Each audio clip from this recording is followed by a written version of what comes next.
Sergio, one of the toughest businesses to be in these days would be the brick and mortar bookstore.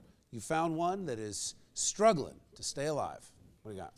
Well, Hakim's bookstore and gift shop has been a landmark in West Philadelphia for decades, man, specializing in selling African-American books.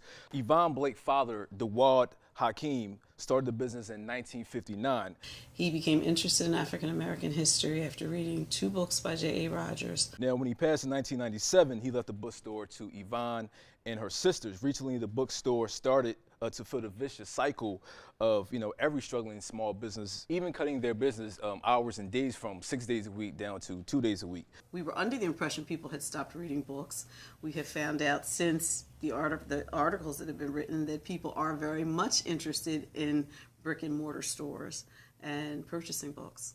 Now, the family members will volunteer to run it, but that wasn't enough. Yvonne went back and forth in her mind thinking about if she was going to shut it down. But when people heard about it closing permanently, old customers flooded in to show some support. I love small business. Small business is the backbone of the country, certainly the economy in our area. These are the largest employers if you add them all together. But Borders was a huge company that went under in 2011. Barnes & Nobles is losing literally, they're hemorrhaging money. Losing tens of millions of dollars a year. Amazon is putting most of these guys out of business. I never knew about the store, so I felt, I'm not from West Philly, so I don't go down there anyway, so I wouldn't have known, but if I would have known about it, forget Barnes & Nobles, Amazon, I would support my community. As an avid book lover, I love to have an actual book in my hands and flip the pages.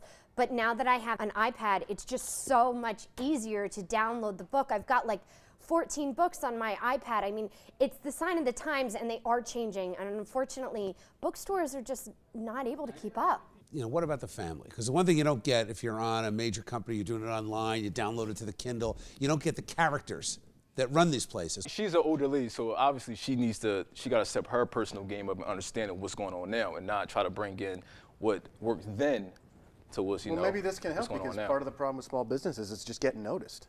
And now they're going to be getting noticed by a lot more people.